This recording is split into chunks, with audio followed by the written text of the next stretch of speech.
Under control. এতিয়ালৈকে 10জন arrest কৰা হৈছে। মানে যোৱাকালি নিশাৰ পৰা আজিলৈকে 10জন এৰেষ্ট কৰা হৈছে আৰু আইডেণ্টিফিকেশ্যন চলি আছে আৰু এৰেষ্ট হ'ব। থাৰ্ড কেছ ৰেজিষ্টাৰ কৰা হৈছে নেকি? এই কেছ নতুন ৰেজিষ্টাৰ হৈছে নেকি? নাই, দুটা কেছ হৈছে নহয় জানো, দুটা কেছ ৰেজিষ্টাৰ হৈছে। কেছটোত উচতনি থাৰ্ড পাৰ্টি দিব পাৰে। এই তদন্ত চলি আছে এইটো ক্ষেত্ৰত। তাৰপিছত দেখা গৈছে পৰিৱেশ একেবাৰে শান্ত, কাৰণ তাত যদি আপোনালোকে যায়, আপোনালোকে নিশ্চয় গৈছিল, তাত অকল আমাৰ পুলিচৰ মানুহ আৰু ফৰেষ্টৰ মানুহ টহল দি আছে, তাকে একো নাই। মানুহ কিমানজন মান এৰেষ্ট কৰিছিল?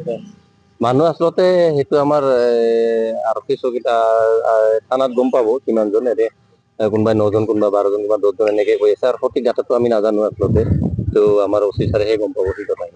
কি কাৰণত এই গণ্ডগোলটো হ'বলৈ পালে? কিবা প্ৰবচনা কিবা তেনেকুৱা কিবা প্ৰবচনা থাকিব পাৰে, সেইটো নাথাকা বুলি ক'ব নোৱাৰি, কিন্তু আচলতে মানুহখিনিৰ মাজত এটা চেপা উত্তেজনা কিয় হৈছিলে, তাৰমানে আচলতে মানুহখিনি বিচাৰিছিল যে যিহেতু আমাৰ মাননীয় মুখ্যমন্ত্ৰী ডাঙৰীয়াই যোনখিনি মানুহৰ মাটি নাই, সেইখিনি মানুহক ইয়াত থকাখিনিত মাটি দিব, আৰু যিখিনি মানুহ বেলেগ ঠাইৰ সেইখিনি তাত মাটিৰ ব্যৱস্থা এটা কৰা হ'ব বুলি এটা ষ্টেটমেণ্ট এটা দিছিলে। সেইখিনিৰ আশাত আচলতে মানুহখিনি যিহেতু ভাঙাৰ পিছত যে 15 দিন 1 মাহ আমি ইয়াতে থাকো, তাৰপিছত ৰেচন পাতিটো মানুহখিনি দি আছে, খাই তেনেকে যদি মাটি পোৱা যায় সেইখিনিৰ আশাতহে আছিল। কিন্তু আচলতে সেই কি হ'ল, আমাৰ ফৰেষ্ট বিভাগৰ পৰা মানে অলপ তৰজোৰটো অলপ বেছি কৰিলে। মানে তৰজোৰটো কেনেকুৱা, মানে প্ৰতিদিনে ৰাতিপুৱা সন্ধিয়া আবেলি এবাৰকে মানে অলপ মানুহখিনি টৰ্চাৰিং কৰাৰ দৰে কৰে, উঠি যা, সেইটো এটা মানে দিশ মানে বুজায়, মানে সেই খঙতো থাকিব পাৰে, এনেকুৱা আৰু কথাটো। আচলতে দুৰ্ভাগ্যজনক কথা, এনেকুৱা পুলিচ ফৰেষ্টক মানে মাৰাটো সেইটো একেবাৰে দুৰ্ভাগ্যজনক কথা, নিন্দনীয় কথা, সেইখিনি আমি সদায় নিন্দা কৰোঁ। আৰু বাকী বৰ্তমান শান্ত পৰিৱেশ। এতিয়া মুখ্যমন্ত্ৰীয়ে কৈছে তো এই যে কাজিয়া লগাই থকা দল, এই কংগ্ৰেছ চৰকাৰ থকাতো আমাৰ অসমত জাতি সংঘৰ্ষৰ পৰা আৰম্ভ কৰি কিমান ঘটনা হৈছিলে, কিন্তু বিজেপি অহাৰ পিছতো নাই। কংগ্ৰেছৰ সেই পলিচি থাকিব পাৰে, কাৰণ মুখ্যমন্ত্ৰী মিছা কথা নকয়, তথ্য আছে মুখ্যমন্ত্ৰীৰ হাতত, নহ'লেতো এনেই নকয়, সঁচা কথা। Under control. এতিয়ালৈকে 10জন এৰেষ্ট কৰা হৈছে। মানে যোৱাকালি নিশাৰ পৰা আজিলৈকে 10জন এৰেষ্ট কৰা হৈছে আৰু আইডেণ্টিফিকেশ্যন চলি আছে আৰু এৰেষ্ট হ'ব। থাৰ্ড কেছ ৰেজিষ্টাৰ কৰা হৈছে নেকি? এই কেছ নতুন ৰেজিষ্টাৰ হৈছে নেকি? নাই, দুটা কেছ হৈছে নহয় জানো, দুটা কেছ ৰেজিষ্টাৰ হৈছে। কেছটোত উচতনি থাৰ্ড পাৰ্টি দিব পাৰে। এই তদন্ত চলি আছে এইটো ক্ষেত্ৰত।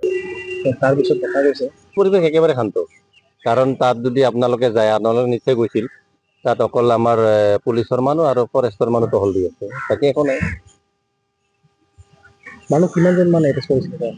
মানুহ আচলতে সেইটো আমাৰ আৰক্ষী চকীত থানাত গম পাব কিমানজন, এনে কোনোবাই 9জন, কোনোবা 12জন, কোনোবা 10জন এনেকে কৈ আছে, আৰু সঠিক ডাটাটো আমি নাজানো আচলতে, তো আমাৰ অফিচাৰেহে গম পাব সেই কথা।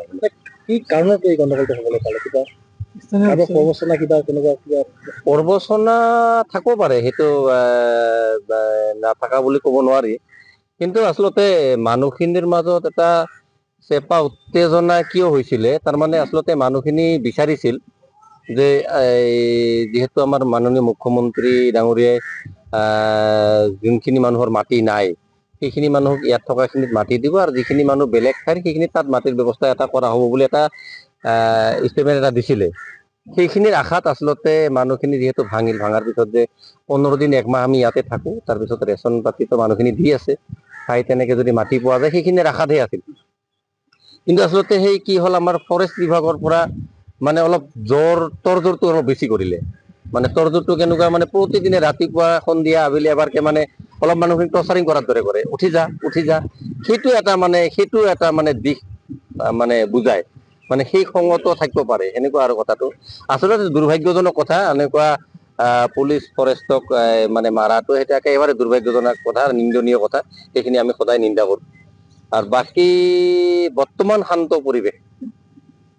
এতিয়া মুখ্যমন্ত্ৰীয়ে কৈছে তো এই যে কাজিয়া লগাই থকা দল, এই কংগ্ৰেছ চৰকাৰ থকাতো আমাৰ অসমত জাতি সংঘৰ্ষৰ পৰা আৰম্ভ কৰি কিমান ঘটনা হৈছিলে, কিন্তু বিজেপি অহাৰ পিছতো নাই।